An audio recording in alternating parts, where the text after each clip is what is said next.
Taoiseach, last Friday evening, members of this House were debating yet another extension of the draconian powers that will be handed to the Minister for Health for over 20 months now. And while members of the House were inside the chamber, you, Taoiseach, took to the airwaves out talking to the public, and he went over the heads of some of the public to talk to the children, telling us that we were implementing new draconian measures that are going to be signed into law and will be debated further here this evening.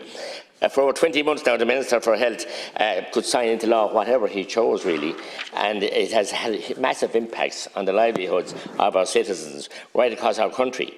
On Friday, for example, you announced the introduction of tighter restrictions on hospitality industry with closure of nightclubs and a suite of measures, again, the reduction of numbers and table service, you name it, and not to mention the arts and entertainment industry, which has been wiped out completely, with the apparent admission that the COVID passes do not stop the transmission, Taoiseach, of COVID. One would think that your government would move to scrap the discriminatory passes altogether. Instead, your government have doubled down and put more pressure on people, and I think that's a really great step. My question to Taoiseach is, what studies have been carried out into the effectiveness of COVID digital certs in stopping or indeed reducing the transmission of COVID-19? And if you will publish the studies relating to the effectiveness of the certs and bring it before this House for debate? Because we haven't had no debate on it and we have no evidence. The Irish Council for Civil Liberties, among others, in their opposition to the extension of COVID passes, noted that the law, whenever government introduces legislation that affects and impacts the rights of citizens, they must carry out, that test and, a ballpark test on the necessity and proportionality. And that's their words, not mine. It must show evidence that the measures introduced are necessary to achieve a particular aim. To that end, the government has yet to provide any evidence, Taoiseach, and will you bring forward the evidence, if you have it, and have it debated here in this House? As to what specific benefit the system indeed has and will have in the coming months, in spite of the massive impact it has on our people. So, Taoiseach, I want a straight answer from you about the digital passes and have they any benefit in stopping the transmission of COVID, because I believe they haven't. And so, as I said, the data clearly suggests that they do not work to stop the transmission. We have seen since their introduction that 323,000 positive cases have taken place of the vaccine since the vaccine certs have been there. You need to produce the evidence and show us clearly here why they didn't curb, and the certs haven't curbed the spread, and why they haven't diminished it in any shape, make or form. So, Taoiseach, I want you to present this information, if you have it. I think you should have it, because you're talking about the science, and show us where's the science here. These are providing a discriminatory and, as I said before, a medical apartheid, really, to the people of our country. Thank you, Deputy McGrath. Yeah. Well, first of all, good to see you back, Deputy, and I thank you for raising these questions. Could I just make the first point? You called the laws draconian laws that were introduced again last week, or the reenactment of them, the public health laws. And I would say that we just need to, first of all, these have been debated in the House on a number of occasions since the pandemic started. Public health comes to the forefront in a pandemic, Deputy, and laws are brought in for the duration of the pandemic. They're not laws that one would use in ordinary times. They're used for a purpose. They're specific. And they're designed to try and protect lives and protect health. That's the motivation. It got debated in this House the last time. They were approved by this House. And we are guided by public health advice.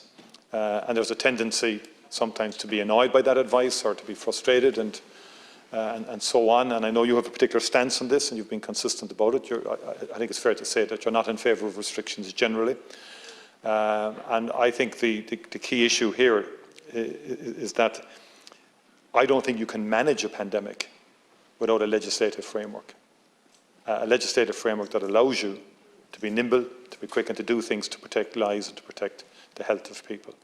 I think that there's a Parliament here, Parliament can debate these issues, but I don't think it's possible to do it without public health legislation of the kind that we have. And it's not the kind of legislation any government wants to be bringing in.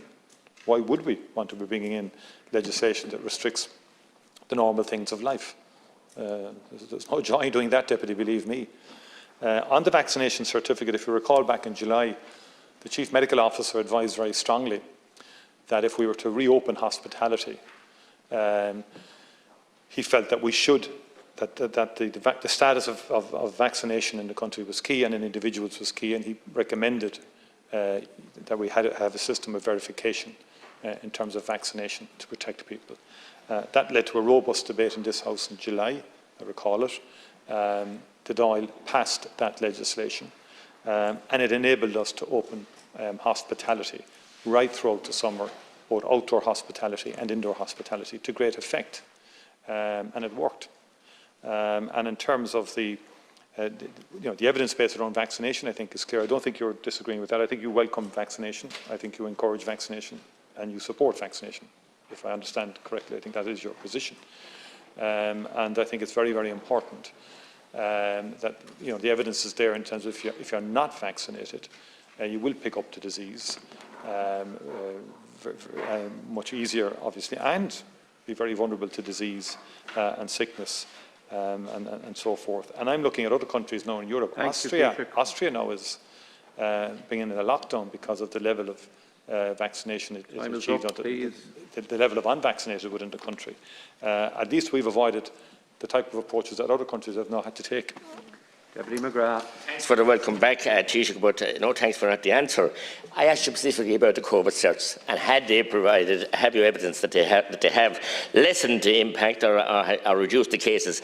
Clearly they have not. You have no evidence. If you had, you'd produce it. Taoiseach, you said about the debate here. No pre-led scrutiny for all of the legislation went through, including this bill that's going to be debated here this evening. Many of your backbenchers, all your three parties, were bemoaning the fact that we're extending it last July. And here we're extending it again to next July.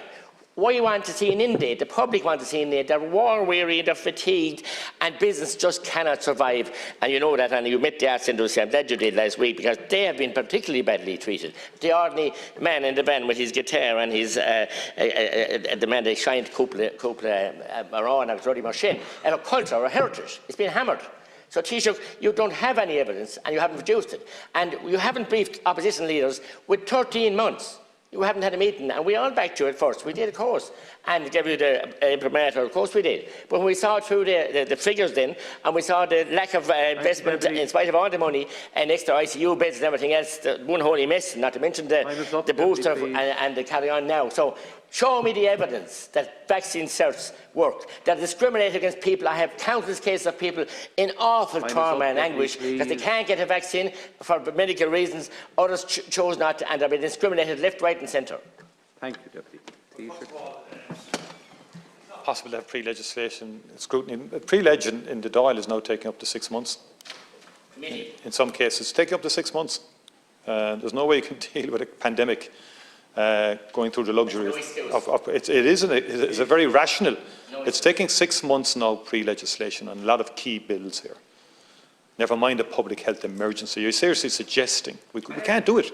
It just, unfortunately, the experience has been it's taking too long, and we're basically legislation that's expiring has been extending the time frame for the operation of the legislation. That's in essence, and consolidating the existing powers that were there in different acts and so forth. And I do accept the point that people are war weary of this pandemic. Of course they are. It's gone on much longer than people might have anticipated.